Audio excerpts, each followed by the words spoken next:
My wife cheated while I was grieving. My brother's death then blamed me for neglecting her. Years later, I run into her at a wedding and she tries to reconcile, but I reveal the shocking truth about my new life. I, 32M, have been with my wife Teresa, 30F, for 8 years, married for 4. We met during our sophomore year of college at a mutual friends party. I was immediately drawn to her confident demeanor and quick wit. Teresa was studying business while I was pursuing engineering. We bonded over our shared love of outdoor activities and trying new cuisines. Our first date was a disaster. I forgot my wallet and spilled wine on her dress.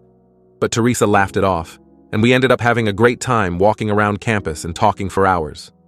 From that moment, I knew she was special. As we continued dating, I was impressed by Teresa's drive and ambition. She came from a working-class background and was determined to build a successful career.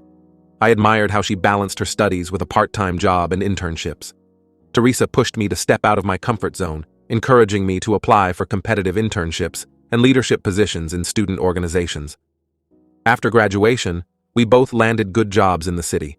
Teresa started at a liametting firm, while I joined an engineering company. We moved in together after a year and got engaged shortly after. Our wedding was a small, intimate affair with close friends and family. Teresa looked stunning in her simple white dress, and I remember feeling like the luckiest man alive. The first few years of our marriage were amazing. We both advanced in our careers, allowing us to travel and enjoy life in the city. We had a great group of friends and often hosted dinner parties or game nights at our place. Teresa and I communicated well and rarely fought. When we did disagree, we always made an effort to listen to each other and find a compromise. One of the things I loved most about Teresa was her independence. We both valued our personal time and hobbies. Teresa was into yoga and painting, while I enjoyed playing basketball and tinkering with old cars. We supported each other's interests and maintained a healthy balance between couple time and individual pursuits. Everything changed when my older brother Mason was diagnosed with stage 4 lung cancer. Mason and I had always been incredibly close. He was more than just a brother. He was my best friend, my confidant, and my role model. Growing up, Mason always looked out for me. He taught me how to ride a bike, helped me with my homework, and gave me advice on everything from school to dating. When our parents divorced during my teenage years, Mason became my rock. He was in college at the time, but would call me every day to check in. He even came home on weekends to make sure I was okay. Mason was the one who encouraged me to apply to college and helped me move into my dorm. At my wedding, his best man speech had everyone in tears, happy ones, of course. Mason's diagnosis hit me like a truck. He had always been the picture of health. He ran marathons, ate well, and never smoked. It seemed so unfair. I remember sitting in the doctor's office with him and his wife, Sarah, feeling like the world was crumbling around us. From that moment, I devoted as much time as possible to Mason. I drove him to chemo appointments, stayed with him in the hospital, and tried to keep his spirits up. Teresa was supportive at first, often coming with me to visit Mason and helping Sarah with meals and housework. But as weeks turned into months, Teresa started to complain. She said I was spending too much time with Mason and neglecting our relationship. I tried to explain how important it was for me to be there for my brother, but Teresa seemed to resent the time I was spending away from her. We started arguing more frequently, usually about my schedule or her feeling neglected. I did my best to balance time with Mason and Teresa, but it was incredibly stressful. Mason's condition was deteriorating rapidly, and I wanted to be there for him as much as possible. At the same time, I felt guilty for not giving Teresa the attention she wanted. It was a no-win situation. Despite aggressive treatment, Mason passed away 8 months after his diagnosis. I was completely devastated. Mason had been such a constant in my life, and I couldn't imagine a world without him. The loss hit me hard, and I fell into a deep depression. I took a leave of absence from work and spent most of my time at home. Some days I could barely get out of bed. Everything reminded me of Mason. TV shows we used to watch together, inside jokes we shared, even certain foods he loved. The grief was overwhelming. Teresa tried to be supportive at first, but her patience wore thin quickly. She kept trying to get me to snap out of it and resume our normal social life. She would plan outings or invite friends over, but I just couldn't bring myself to socialize. Teresa seemed to take this personally, accusing me of pushing her away. This went on for about 3 months. I know it wasn't easy for Teresa, but I was doing my best to process this huge loss. I was seeing a grief counselor and trying to work through my emotions. but healing takes time. Teresa became increasingly distant and irritable. Then one day, I got a call from Liam, Mason's best friend since childhood. Liam had been like another brother to me growing up, and he'd been a great support since Mason's death. But this call was different. Liam's voice was hesitant as he told me he had seen Teresa at a hotel with another man. I didn't want to believe it at first. I trusted Teresa completely and couldn't imagine her cheating. But Liam sent me a photo he had taken, and there was no denying it. The picture showed Teresa in a passionate embrace with a man I didn't recognize, clearly about to enter a hotel room. I felt like I had been punched in the gut. How could Teresa do this to me, especially while I was grieving my brother? I sat in shocked silence for hours, staring at that photo and trying to make sense of it. When Teresa got home that evening, I confronted her. I showed her the photo and asked for an explanation. At first, she tried to deny it, claiming it wasn't what it looked like.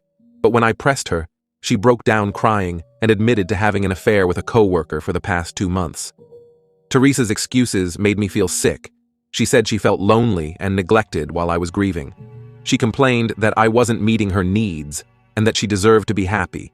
She even had the audacity to suggest that I had driven her to cheat by being emotionally unavailable. I was furious and heartbroken. I told Teresa to get out and that I wanted a divorce. She begged me to reconsider and give her another chance. She cried and pleaded, saying it was a mistake and that she still loved me. But I knew I could never trust her again after this betrayal. The next day, Teresa called and texted me nonstop trying to explain herself. She said I was being unfair and overreacting.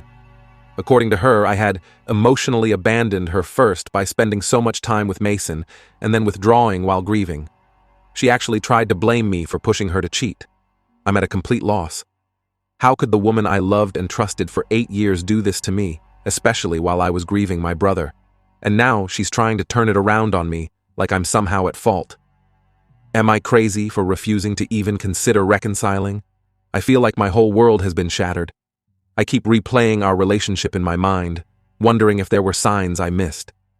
Was Teresa always this selfish, and I just didn't see it? Or did Mason's illness and death change her somehow? I'm questioning everything now. Part of me is angry at myself for not seeing this coming.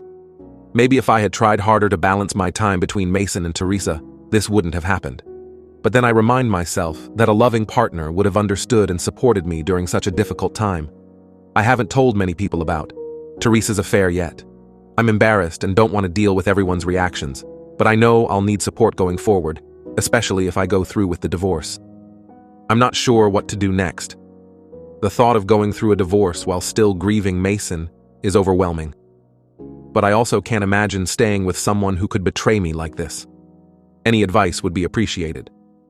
Edit. Thank you all for the supportive comments and advice. To clarify a few things, Teresa knew how close Mason and I were. She had met him many times and seemed to like him. She was at the hospital with me when he passed away. I never completely shut Teresa out during my grieving. We still lived together, ate meals together, etc. I just wasn't in the mood for going out or being intimate. Before confronting Teresa, I did some digging and found evidence that the affair had actually been going on for 4 months, not 2, like she claimed. So it started shortly after Mason died. Teresa and I did not have any major relationship issues before this. We had normal disagreements, but nothing serious. She never expressed feeling neglected until after Mason got sick. I appreciate everyone's input as I try to process this betrayal. I'll post an update when I have more news. Update 1. It's been about 2 months since my original post. A lot has happened, so I wanted to give an update. I filed for divorce shortly after discovering Teresa's affair. The decision wasn't easy, but I knew I could never trust her again after what she did. Teresa's reaction to the divorce filing was a mix of anger and desperate pleading. She continued to call and message me constantly, alternating between tearful apologies and accusatory rants. One day, Teresa showed up at my office unannounced. She caused a scene in the lobby, crying and begging me to give her another chance. My coworkers were uncomfortable, and I was mortified. I had to have security escort her out. After that incident, I blocked her number for my own sanity. Teresa moved out of our house and in with her parents. I've been staying in the house, but it feels empty and full of painful memories.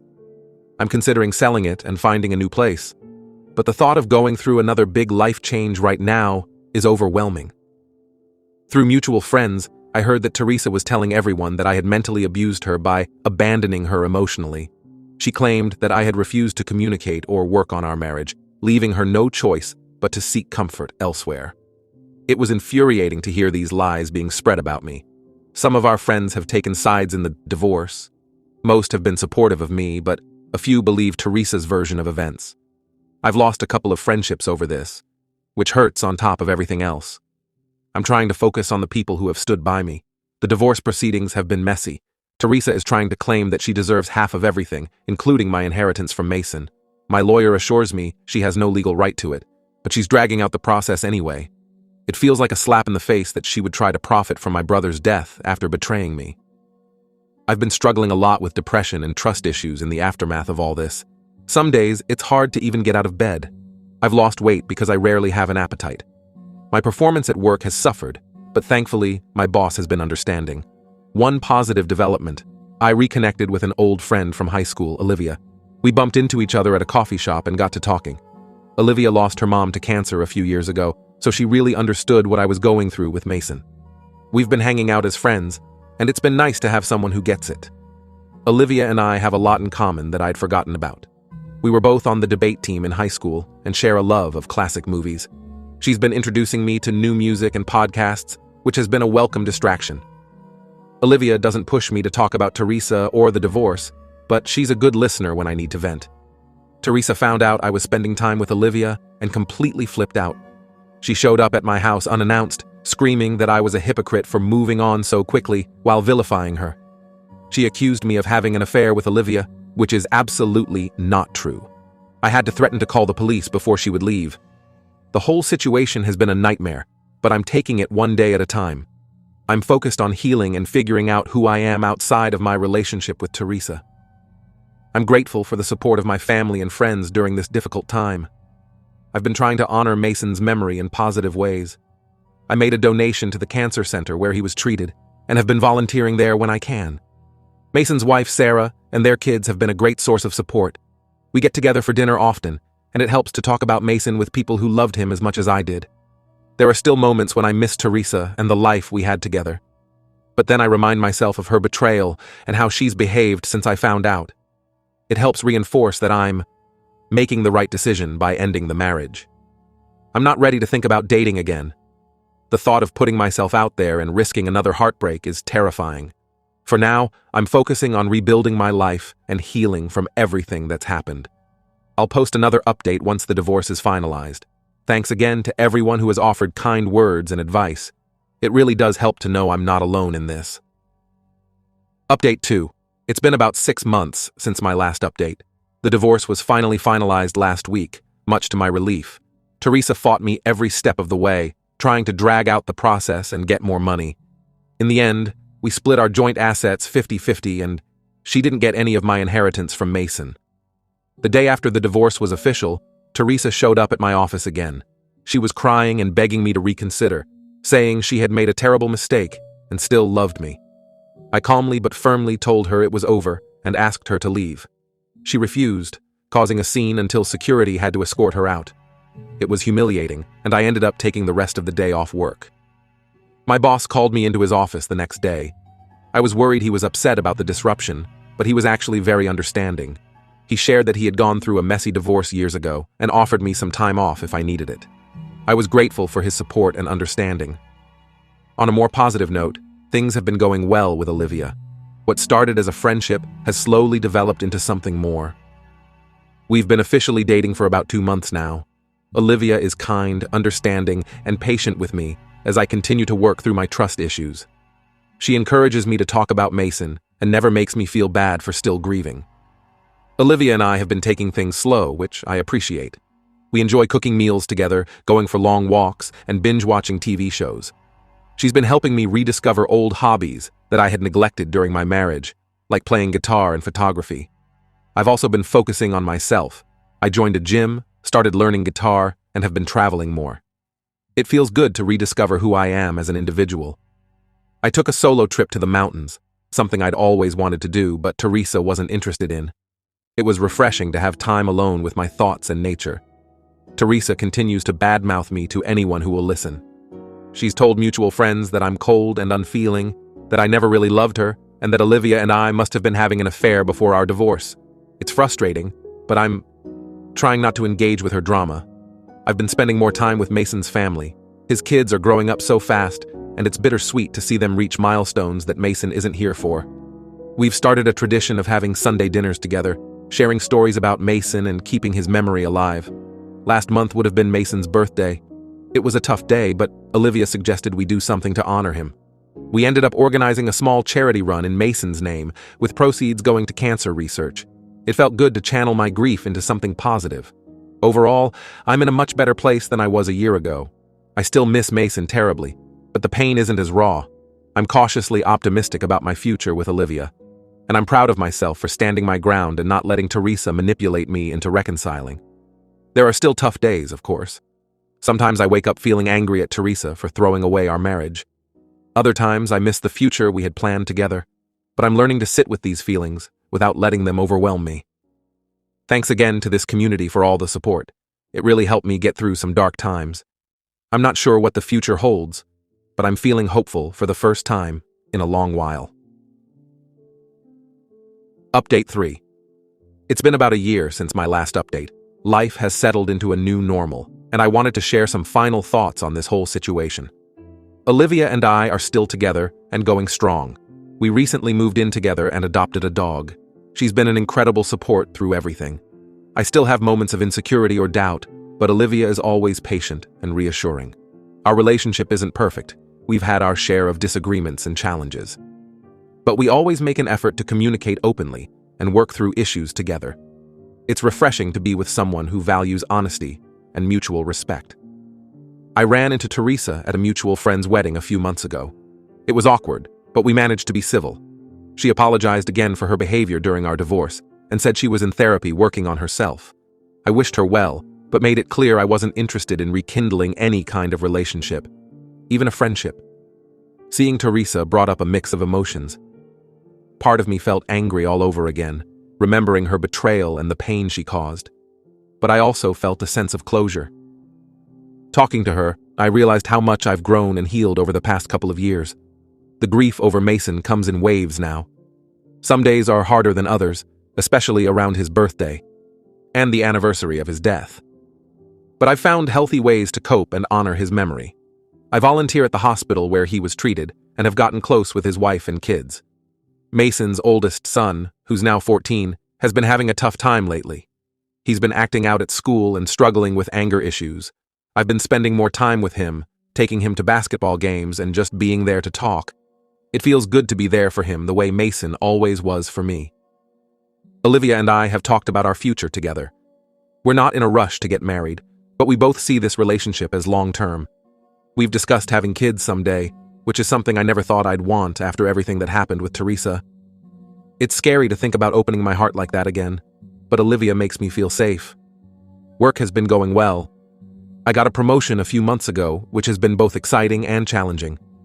The new role involves more travel, which has been an adjustment for Olivia and me, but we're figuring out how to balance our time together and our individual pursuits.